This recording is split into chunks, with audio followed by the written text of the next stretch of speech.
یا صاحب الزمان یا وارث قرآن۔ تو اب انگریز نے کہا کہ پہلے جنگیں جیتی جاتی تھیں کس کے ذریعے سے؟ ملکوں پہ حملے کرنے کے ذریعے سے۔ اب جنگ جیتنا بڑا آسان ہے۔ اگر کسی مسلمان کے ملک کو فتح کرنا ہے تو اس کے کلچر کو فتح کرنا ہے۔ یہ کلچر ہے کیا؟ اسلام صرف 2 رکعت نماز پڑھنے کا نام نہیں، اسلام صرف 1 گھنٹہ مجلس میں آ کر مجلس سننے کا نام نہیں۔ اللہ کہتا ہے 24 گھنٹے ایسے گزارو جیسا تیرا رب چاہتا ہے۔ اگر میری مرضی پہ وقت گزر رہا ہے تو یہ اسلام ہے، اگر میری مرضی پہ یہ وقت نہیں گزر رہا، لیکن ایک اور نیا اسلام ہے جو انگریز نے پیش کیا، جس کا نام ہے فیشن۔ یہ نئی سنت ہے۔ جوان سے پوچھا جائے کہ پھٹی ہوئی پینٹ کیوں پہنی ہے تو جواب کیا آتا ہے؟ فیشن ہے مولانا۔ یہ فیشن کیا ہے؟ ایک نیا اسلام ہے۔ تو انگریز نے کہا کہ مسلمانوں کا بھی نبی ہے، اب اگر مسلمان کو مجھے اور دنیا کو اپنے دین پہ چلانا ہے تو کیسے چلاؤں؟ ہر جگہ پہ انگریز نے اپنے کلچر کو ڈال دیا۔ چائنا کا کلچر تباہ و برباد ہو گیا، آج سارے چائنیز ویسٹرنائز ہو گئے۔ یورپ میں مقابلے کرنے کی طاقت نہیں تھی، وہ بھی امریکہ کے کلچر کے زیر نظر آ گئے کہ کہتے ہیں یورپ برطانیہ کا ناجائز بیٹا ہے، اسی کلچر پہ اس نے عمل کیا۔ برطانیہ تو وہی پہلے سے پسا ہوا تھا۔ آپ کو شاید پتا ہو کہ آسٹریلیا ہو یا امریکہ ہو، یہ جتنے ممالک ہیں، جتنے بھی برٹش گورنمنٹ کی قیدوں اور جیلوں میں جیلی اور قیدی اور بدماش تھے، ان بدماشوں کو آسٹریلیا بھیجا گیا اور انہوں نے جا کر وہاں حکومتیں بنائی۔ تو وہی بدماش اور بدماش کی ذہنیت اور وہی جینز ان کے وجود میں تھا۔ امریکہ کا کلچر، امریکہ کی تہذیب یہ ہے کہ مارو، لوٹو، زمینوں کو بگاڑو، بچوں کو یتیم کرو اور صرف اپنی حکومت کو مضبوط کرو۔ یہ اس کا کلچر تھا۔ اب اس کلچر کے مقابلے میں، اور اس کلچر کی مین 3 پوائنٹس تھی، اگر کسی ملک پر تمہیں حکومت کرنی ہے تجھے 3 کام کرنے ضروری ہیں، اور اس کلچر کو اپنانے کے لیے امریکہ کو ایک رسول چاہیے تھا، جو رسول بھیجے، جو ہمارے اوپر تبلیغ کرے اور اس تبلیغ کا اثر ہو۔ تو اس رسول کا نام تھا ہالی ووڈ، مقدس ووڈ ہے نا، ہالی ووڈ۔ یہ ہالی ووڈ اس کا رسول تھا۔ یہ رسول آیا، یہ رسول ہمیں بتاتا ہے کہ مجھے پینا کیا ہے۔ المیہ یہ ہے کہ میری ٹیبل پر کون سی ڈرنک ہوگی، یہ بھی امریکہ بتاتا ہے۔ کتنا ان ہے ہمارے وجود کے اندر، میری ٹیبل پر پیپسی ہوگی یا 7 اپ ہوگی یا مرنڈا ہوگی، جو بھی ہوگی، یہ بتاتا کون ہے؟ یہ رسول ہے، جو ٹی وی ہے، جو سنیما ہے، جو مجھے سکھاتا ہے۔ میرا بچہ کون سا لباس پہنے گا، کون سی پینٹ پہنے گا، کون سے فیشن میں چلے گا، اس سال یہ فیشن، اگلے سال وہ فیشن، یہ کون بتاتا ہے؟ یہ تجھے رسول عربی نہیں بتاتے، یہ تجھے امریکہ کا رسول بتاتا ہے کہ تجھے کون سے فیشن پہ عمل کرنا ہے۔ امریکہ کے کلچر یہ تھا کہ مجھے بے حیائی پھیلانی ہے، اور اس کلچر کے مقابلے اس کی بیسس 3 تھی۔ پہلا، امریکہ کو ایک ایسی سوسائٹی چاہیے جو فری سیکس سوسائٹی ہو، جس سوسائٹی میں شہوت اور سیکس آزاد ہو، کوئی کسی کو روکے نہ۔ دوسرا، امریکہ کو ایک ایسی سوسائٹی چاہیے تھی جو فری الکوہلک سوسائٹی ہو، ایک ایسی سوسائٹی جہاں پہ شراب کو آزادانہ پیا جائے، جب مست ہوگا تو سوچے گا کہاں سے۔ جب امریکہ میں گئے اور ریڈ انڈین پہ قبضہ کیا تو ریڈ انڈین کو ایک زمین دے دی اور کہا تجھے جتنی شراب چاہیے شراب کی بوتلیں دو اور شراب کے نشے میں مست رہو، اور یہ بھول جاؤ کہ یہ زمین کس کی تھی، یہ زمین تیری تھی، یہ زمین ہماری ہے، اسی شراب کے نشے میں رہے۔ تو ایک ایسی سوسائٹی جس سوسائٹی میں فری سیکس ہو، جہاں پہ شہوت، تعلقات، مرد عورت کے تعلق بالکل آزاد ہو، کوئی روکنے والا نہ ہو، ایک بہتر سوسائٹی ہو۔ دوسرا، ان کو ایک ایسی سوسائٹی چاہیے تھی جس سوسائٹی میں فری الکوہلک سوسائٹی ہو، جہاں پر شراب کی آزادانہ پینے کی اجازت ہو۔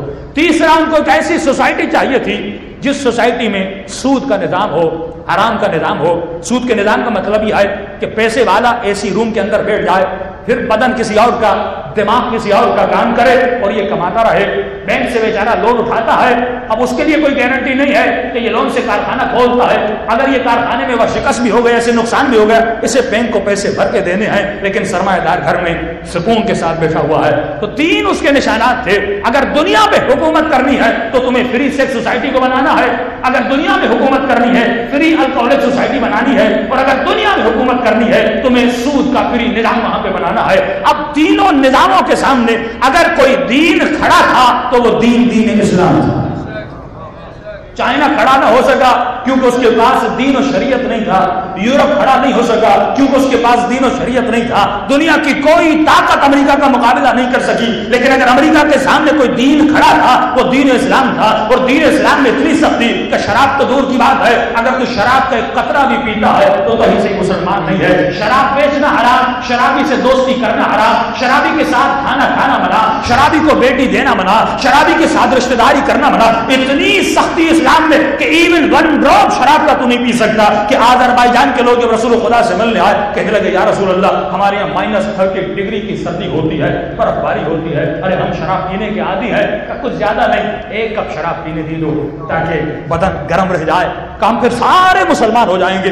رسول نے کہا ایسا اسلام تجھے مبارک ہے, سردی ہو یا گرمی ہو. کہ یہ بتا جو شراب مکے میں پیا جاتا ہے اور جو شراب آذربائیجان میں پیا جاتا ہے کیا دونوں میں فرق ہے؟ کہ یا رسول اللہ کیسا فرق؟ کہ یہاں کا شراب بندے کو مست کرتا ہے, آذربائیجان کا شراب بھی مست کرتا ہے.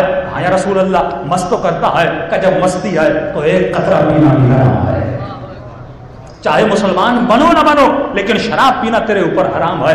تو اب امریکہ نے دیکھا ایک ایسا دین ہے جس میں ایون 1 ڈراپ شراب کا پینا حرام ہے. اور دوسرا اس نے کہا فری سیکس سوسائٹی چاہیے, اور اسلام نے کہا شادی کرو میں شادی سے نہیں روکتا, تعلق بناؤ میں تعلق سے نہیں روکتا, مزے کرو میں مزوں سے نہیں روکتا, گھومو میں گھومنے سے نہیں روکتا, حسن کو دیکھو میں حسن کو دیکھنے سے نہیں روکتا, لیکن دیکھنا اسے جسے میں نے اجازت دی ہے, تعلق اس سے بنانا جس سے میں نے اجازت دی ہے. اب وہ کرے تو کیا کرے, کیونکہ اس کا نظام چلتا ہی عورت پہ تھا. عورت کو برہنہ کرے تو اس کی چیزیں بکتی تھی. ایون ایک چھوٹا سا بلٹ لینا چاہتے ہو اس پر بھی عورت کا فوٹو ہے, جوس لینے جاتے ہو اس کا بھی عورت پہ فوٹو ہے. اس کی مارکیٹ تو چلتی ہی عورت کی برہنگی سے ہے. اب اسلام نے اس کا دروازہ بھی بند کر دیا. تیسرا اس کا نظام چلتا تھا سود پہ.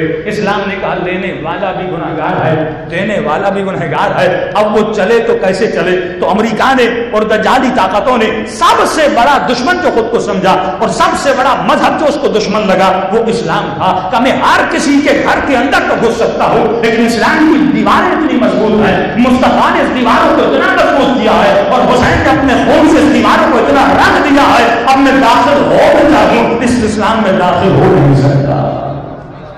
تو کیا کروں کہ مسلمانوں کی ذہنیت کو بدلو. اب اسے کون سا اسلام چاہیے, کس اسلام سے خطرہ ہے اور کون سا اسلام پسند ہے؟ اس کو تمہاری مسجدوں سے خطرہ نہیں. وہ کہے گا انجینئر میں بھیجوں گا, تجھے مسجد بنا کے دوں گا. ہاں سعودی عرب میں اتنی بڑی بلڈنگ بنی, انجینئر کس نے بھیجے تھے؟ امریکہ اور انگلینڈ نے بھیجے تھے. وہ تجھے مسجدیں بنا کے دے گا, وہ تجھے بلڈنگیں بنا کر دے گا, جو کہو گے امریکہ تجھے کر کے دے گا. لیکن وہ کہے گا تہذیب وہ ہو جو میں پسند کرتا ہوں, سوچ وہ ہو جو میں پسند کرتا ہوں, یہاں تک کہ تمہارا بچہ کپڑے پہنے, کھانا کھائے. میں نے کسی سے کہا تھا کہ میں نے مثال دی تھی, میں نے کہا کیک کھانا حرام نہیں ہے, کیک کھاؤ, لیکن میں نے کہا کہ میرے سوال کا جواب دو, اس دور میں کسی برتھ ڈے کا تصور وداؤٹ کیک کر سکتے ہو؟ ہاں؟ بچے کا برتھ ڈے مناؤ, بریانی رکھو, کڑھائی رکھو, اپنے سنتی اور کلچرل کھانے رکھو, لیکن اس ٹیبل آف برتھ ڈے پر برتھ ڈے کیک نہ ہو. بچہ کہے گا میرا برتھ ڈے ہوا نہیں. یہ برتھ ڈے کیک کہاں سے آیا؟ یہ کس کا کلچر تھا؟ یہ ویسٹرن کلچر تھا. آج ہم ویسٹرنائز اتنے ہو چکے کہ میرا برتھ ڈے تو دور بات ہے, میرے کسی امام کی ولادت کا اگر جشن بھی منایا جاتا ہے تو اس میں بھی ویسٹرن کلچر کا ہونا ضروری ہے. جب تک 13 رجب کے جشن میں کیک نہ کٹے تب تک مولا علی کا برتھ ڈے نہیں ہوتا.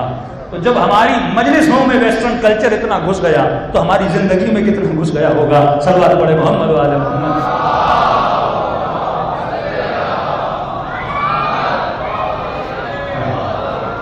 تو ہم غلام علی نہیں ہیں,